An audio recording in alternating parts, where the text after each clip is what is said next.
నమస్కారం అండి. నేను doctor Kripan Kumar, general physician, Apollo hospitals Hyderabad. ఈరోజు డయాబెటీస్ గురించి కొన్ని పాయింట్స్ మీకు చెప్దాం అనుకుంటున్నాను. సో డయాబెటీస్ మెలిటస్ అనేది షుగర్ బీమారి, షుగర్ వ్యాధి అంటారు కదా, జనరల్ టాపిక్లో షుగర్ అంటారు. సో ఈ షుగర్ అనేది it is a metabolic disorder. So ఈ మధ్య కాలంలో చాలామందికి షుగర్ వ్యాధి చాలా ఎక్కువగా చూస్తున్నాము. సో షుగర్ అనేది 4 రకాలుగా ఉంటుంది. ఒకటి టైప్ 1 డయాబెటీస్, టైప్ 2 డయాబెటీస్, ఒకటి మోడీ అని ఉంటుంది, ఇంకోటి గెస్టేషనల్ డయాబెటీస్. సో 4 రకాల షుగర్ వ్యాధులు ఉంటాయి. టైప్ 1 డయాబెటీస్ అనేది మనము పుట్టిన పిల్లల్లో అండ్ 10-11 సంవత్సరాల వరకు వచ్చేవారిని టైప్ 1 డయాబెటీస్ అంటారు. అంటే వాళ్ళల్లో ఇన్సులిన్ ప్రొడక్షన్ అనేది ఉండదు. సో దానివల్ల షుగర్ వ్యాధి రావచ్చు వాళ్ళకి. టైప్ 2 డయాబెటీస్ అనేది అడోలసెంట్స్ అంటే 14 ఇయర్స్ పైన తర్వాత, ఇంకా జీవితంలో ఎప్పుడు వచ్చినా కానీ టైప్ 2 14 to 18 ఇయర్స్ తర్వాత ఎప్పుడు వచ్చినా దాని తర్వాత వచ్చిన వాటికన్నిటికీ మనము టైప్ 2 డయాబెటీస్ లాగా అనుకుంటాం. అండ్ ఇంకోటి గెస్టేషనల్ డయాబెటీస్ అంటే కొందరికి ప్రెగ్నెన్సీలో డయాబెటీస్ వస్తుంది. సో దాన్ని కూడా మనము గెస్టేషనల్ డయాబెటీస్ అంటారు. 4వది మోడీ అంటారు. అది చాలా రేర్గా చూస్తాము. సో టైప్ 2 డయాబెటీస్ గురించి ఈరోజు మీకు అవేర్నెస్ ఇద్దాం అనుకుంటున్నాను. సో లక్షణాలు ఎలా ఉంటాయి, షుగర్ పేషెంట్కి లక్షణాలు ఎలా ఉంటాయంటే పేషెంట్కి యూరిన్ ఎక్కువ రావడము, రాత్రిపూట కానీ పొద్దునప్పుడు కానీ యూరిన్ ఎక్కువ రావడము, ఎక్కువ దాహం వేయడము, ఎక్కువ నీరసంగా ఉండడము, పని చేయలేకపోవడము, నార్మల్గా చేసే పని కూడా చేయలేకపోవడము, ఎక్కువ ఫెటిగ్ అంటారు, ఎక్కువగా పని చేస్తుంటే స్ట్రెయిన్ అవ్వడము, ఎక్కువ ఆకలి ఇవ్వడము, ఇలాంటి సిమ్టమ్స్ ఉన్నప్పుడు మనము ఏం చేయాలంటే దగ్గరున్న ఫిజిషియన్ దగ్గరికి వెళ్ళి లేకపోతే ఎండోక్రైనాలజిస్ట్ దగ్గరికి వెళ్ళి ఒకసారి షుగర్ టెస్ట్ చేయించుకోవాలి. సో కొందరికి వెయిట్ లాస్ కూడా ఉంటుంది. అంటే అన్నీ సరిగ్గా తింటుంటారు, అన్నీ చేస్తున్నారు కానీ వెయిట్ లాస్ ఉంటుంది. సో వెయిట్ లాస్ కూడా డయాబెటీస్ గురించి మనము అవగాహన తెచ్చుకోవాలి. సో ఇట్లాంటి పేషెంట్స్ క్లినికలీ మనం వచ్చినప్పుడు, ఫిజిషియన్ దగ్గరికి వచ్చినప్పుడు వాళ్ళు కొన్ని బ్లడ్ టెస్టులు రాసిస్తారు. ఏంటంటే ఫాస్టింగ్ షుగర్ లెవెల్స్, అంటే ఏమీ తినకుండా ఫాస్టింగ్లో షుగర్ టెస్ట్ ఇవ్వాలి. పోస్ట్ లంచ్ అంటే తిన్న తర్వాత గంటన్నర తర్వాత మళ్ళీ షుగర్ టెస్ట్ ఇవ్వాలి. ఇంకోటి 3వది హెచ్బిఏవన్సి, గ్లైకోసిలేటెడ్ హిమోగ్లోబిన్. అంటే ఏంటంటే 3 నెలల్లో షుగర్ వ్యాధి అనేది రక్తంలో ఎంత ఉందో మనకు యావరేజ్గా వస్తుందన్నమాట. సో ఈ 3 రకాల టెస్టులు చేయొచ్చు. ఇంకొకటి కొందరికి షుగర్ అన్కంట్రోల్డ్ షుగర్, ఎక్కువ షుగర్ ఉంటే వాళ్ళకి యూరిన్లో కూడా షుగర్ ఉంటుంది. సో 4 రకాలుగా మనము షుగర్ ఉందా లేదా అని నిర్ధారణ చేసుకోవచ్చు. సో ఈ షుగర్ వచ్చింది అని అంటే మామూలుగా వాల్యూస్ ఏంటంటే ఫాస్టింగ్ షుగర్స్ వాల్యూస్ మనము 100 నుంచి 110 వరకు, 90 నుంచి 110 వరకు అనుకోవచ్చు. ఇంకా పోస్ట్ లంచ్ అనేది మనకు 130 నుంచి 150 వరకు నార్మల్ రేంజెస్. సో అంతకంటే ఎక్కువ ఉండి హెచ్బిఏవన్సి అంటే 3 months షుగర్ అనేది 6.3 కన్నా ఎక్కువ ఉంటే దాన్ని మనం షుగర్ కింద పరిగణించి దానికి తగిన చికిత్స తీసుకోవాలి. సో ఫస్ట్ పేషెంట్ కొందరు ఈ మధ్య మేము చూస్తున్న పేషెంట్స్లో మోస్ట్ ఆఫ్ ద పేషెంట్స్కి స్ట్రెస్ అనేది చాలా ఎక్కువ ఉంటుంది.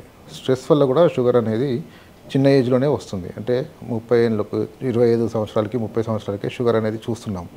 సో ఈ పేషెంట్స్లో ఏమవుతుందంటే స్ట్రెస్ వల్ల కానీ, బయట తినే జంక్ ఫుడ్ వల్ల కానీ, ఆహార పదార్థాలు కానీ, డైట్ కానీ, ఎక్సర్సైజ్ లేకపోవడం కానీ, ఎక్కువ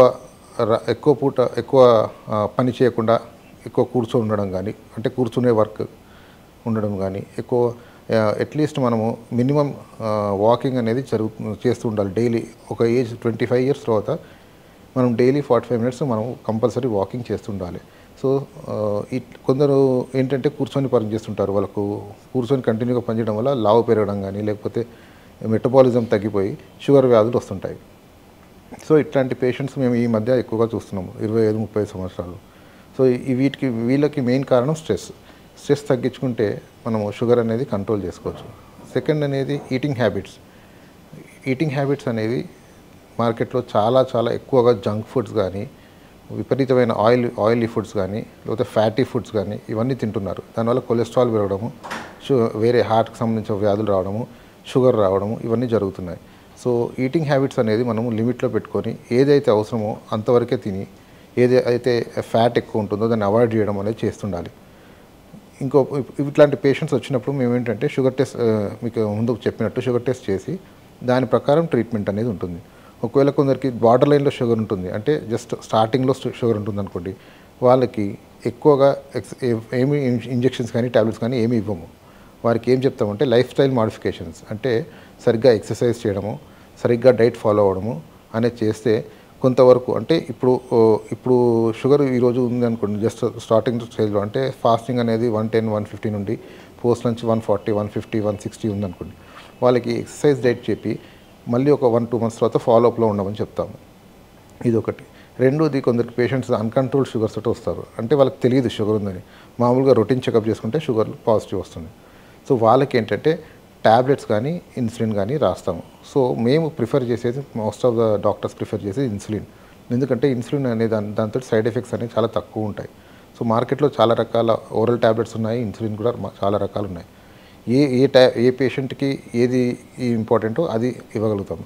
అంటే ఇన్సులిన్ అనేది ఈజీగా అబ్జర్వ్ అయిపోయి వేరే ఎండ్ ఆర్గన్ డ్యామేజ్ అనేది తగ్గుతుంది. అంటే ఎండ్ ఆర్గన్ అంటే కిడ్నీస్ మీద కానీ, హార్ట్ మీద కానీ, లంగ్స్ మీద కానీ, బ్రెయిన్ మీద కానీ ఏమి డ్యామేజ్ తక్కువ ఉంటుంది. So most of the doctors prefer చేసేది ఇన్సులిన్. సో ఇవి 2 రకాల ట్రీట్మెంట్స్ అనేది. మార్కెట్లో మనకు వచ్చే టాబ్లెట్స్ కానీ ఇన్సులిన్ కానీ డాక్టర్ని బట్టి, పేషెంట్ అలవాట్లను బట్టి, పేషెంట్ బట్టి మేము ప్రిస్క్రైబ్ చేస్తుంటాం. షుగర్ పేషెంట్స్కి డైట్ నిబంధనలు ఎలా ఉంటాయో నేను కొన్ని టిప్స్ మీకు ఇవ్వగలుగుతాను. ఏంటంటే ఒకవేళ ఒక పేషెంట్కి షుగర్ వచ్చింది అని తెలవగానే గాబరా పడకుండా కామ్గా ఉండి చెప్పిన ప్రకారం డైట్ ఫాలో అయ్యి సరిగ్గా ఎక్సర్సైజ్ డైలీ 45 నిమిషాలు వాకింగ్ చేయాలి, ఎనీ ఏరోబిక్ ఎక్సర్సైజ్ చేస్తూ డైట్ కరెక్ట్గా స్ట్రిక్ట్గా ఫాలో అవుతే కంట్రోల్ అనేది తప్పకుండా ఉంటుంది. సో ఫస్ట్ డైట్ అనేది విషయంకి వస్తే, పేషెంట్కి ఎవరికైతే షుగర్స్ ఉన్నారో వాళ్ళు కంప్లీట్లీ షుగర్ అనేది అవాయిడ్ చేసేసేయాలి. అంటే టీ కాఫీలో షుగర్ వేసుకోవద్దు, ఎట్లాంటి ఫ్రూట్స్ కానీ, జంక్ ఫుడ్ కానీ, బయట ఆయిలీ ఫుడ్ కానీ, బయట ఫుడ్ కానీ తినొద్దు. రైస్ అనేది తగ్గించుకోవాలి, తినాలి కానీ తక్కువ మోతాదులో తినాలి. రాత్రిపూట చపాతీలు కానీ, ఉప్మా కానీ, tiffins, any kind of tiffins తినొచ్చు. సో ఎక్కువ షార్ట్ ఇంటర్వెల్స్లో ఫుడ్ తీసుకుంటూ తక్కువ ఫుడ్ తీసుకోవడం అనేది always it's a good sign. So sugar అనేది కొంచెం కంట్రోల్లో ఉంటుంది. సో ఇట్లాంటి పేషెంట్స్ ఫ్రూట్స్ కూడా అన్ని ఫ్రూట్స్ అవాయిడ్ చేసి, పపాయ, యాపిల్ వారానికి 2-3 సార్లు, జామకాయ వారానికి 2-3 సార్లు అలా తింటే సరిపోతుంది. ఏ ఫ్రూట్లో అయినా మనం తినే మామూలు ఫ్రూట్స్లో స్వీట్ అనేది, ఫ్రక్టోస్ అనేది ఎక్కువ ఉంటుంది. మీరు ఏది తిన్నా కానీ అది గ్లూకోజ్ కిందనే కన్వర్ట్ అయిపోయి మళ్ళీ షుగర్స్ పెరిగే అవకాశం ఉంటుంది.